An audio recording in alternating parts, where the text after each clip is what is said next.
Welcome to our video series on improving your copywriting.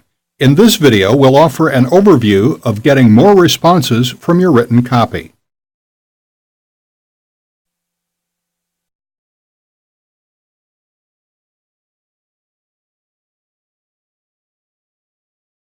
In this video set, I'll be talking through how to benefit more, how to profit more in your business, and more specifically your website, with copywriting.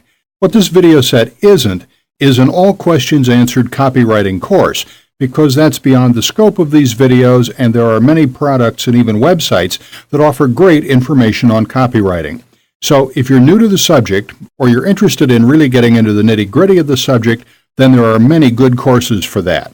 So what these videos will focus on will be how to take any copy you're already creating and make it a lot more responsive. For example, if you've written a letter which you're sending to people to, let's say, get leads for your business, what I'll be talking through in these videos will be several ways to make your copy even more responsive, so you get more leads from the same number of letters mailed out.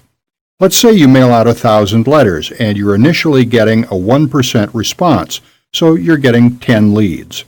Hopefully, by applying some of the tactics I'll be showing you, you can bump that up to where 1,000 letters will bring you, who knows, perhaps 2 or 3 or 5% response. So you get 20, 30, or 50 leads. So for the same amount of money spent, you'll be making a lot more, and that's really the point of copywriting.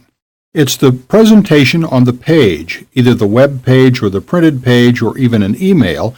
And the whole point is that you aren't lying, of course, but you're truthfully trying to win someone over who's interested or could be interested in purchasing your product or service or responding to your free offer.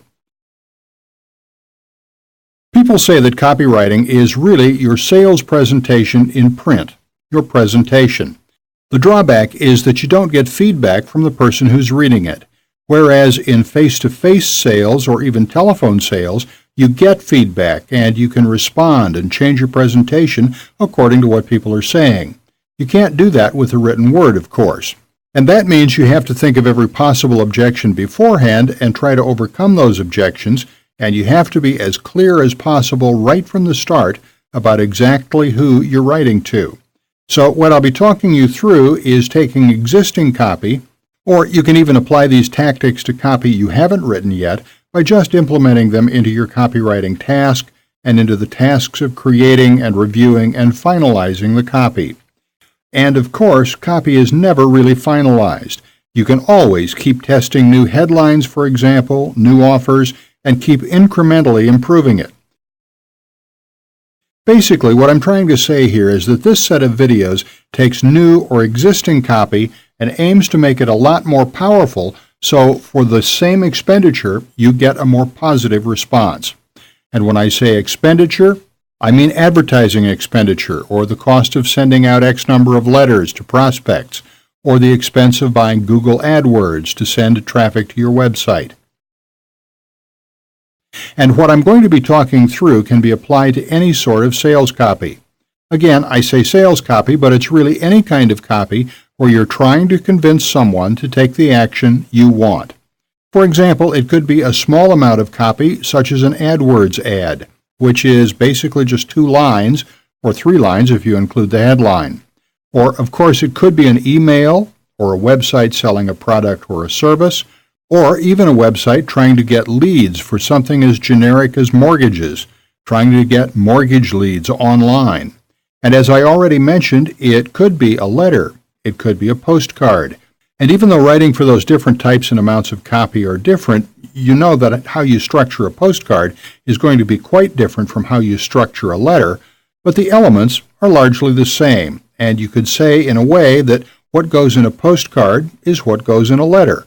But in the postcard, you're really condensing it quite a lot and just telegraphing really the most important points, the strongest points of your argument, so you can convince people in the fewest number of words. Whereas in a letter, of course, you can say a lot more and include all the necessary details. And generally, the less copy you're able to write, the less money you'll get from your sales target. So generally, with a postcard, you may just want to get leads or perhaps sell something for $1 or $2. Really, it's quite hard to sell from classifieds or postcards. So the less copy you're able to write, depending on the space, the less money you're likely to get. So a postcard, for example, can be just to get a lead, and then you can follow up on the lead with letters. As the saying goes, it's not my saying, but it's certainly often said in reference to copywriting, the more you tell, the more you sell. Of course, like every rule, there are exceptions, but basically the point of that expression is, obviously, in a letter or on a website, you have the space. So basically, say as much as you can or as much as it takes to convince the person reading to respond to or take you up on your offer. Don't shorten your copy unnecessarily. Again, this isn't my saying, but it's often said that the only crime you must avoid in copywriting is being boring.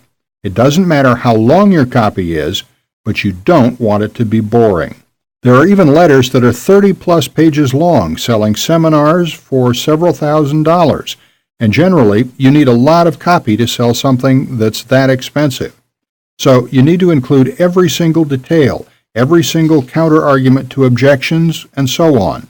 Again, you must avoid being boring in those examples, but if you choose to shorten, if you tell yourself, okay, I'm only going to send out a 4-page letter to people whom I want to attend this $5,000 seminar, you're handicapping yourself massively.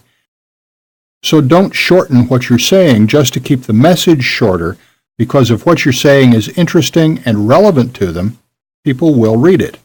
You know, people read books which are many hundreds of pages. People do read things that are of interest to them.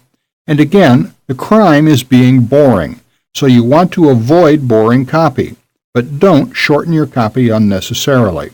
What's often done, if you only have a small amount of space, like a postcard, for example, the copy is often very small type, and sometimes it may look a little bit unreadable, but again, if it interests them, they'll read it. Again, this isn't a problem if you're sending out letters or on a web page, but if you have a limited amount of space, sometimes unnecessary white space can hurt you as well, because it means you have even less space to put across your selling argument. Okay, so this is a crash course in several ways you can beef up your new or existing copy to make it more responsive. And what I'm going to be talking through applies both online and offline. As I've already mentioned, it can apply to postcards, letters, classified ads, space ads in newsletters or magazines, and online, of course, web pages, emails, and anywhere else you can advertise online. In many of these examples, there won't be a massive amount happening on screen. I will use some copy examples. I'll talk you through some copy examples and construct some copy, and in most cases, I'll do this in Dreamweaver. It's what I use to create web pages, so I feel it's good enough software to use. As mentioned, many of these examples will be relevant to websites, but of course I could just as easily create these examples in Word or even directly in emails in Microsoft Outlook, for example, so this should be fine for most of these examples. Okay, that's a quick introduction. In the videos that follow, I'll be talking you through some ways that I've used that you can use to hopefully dramatically increase the responses you get from your copy to help make your business a lot more successful and profitable.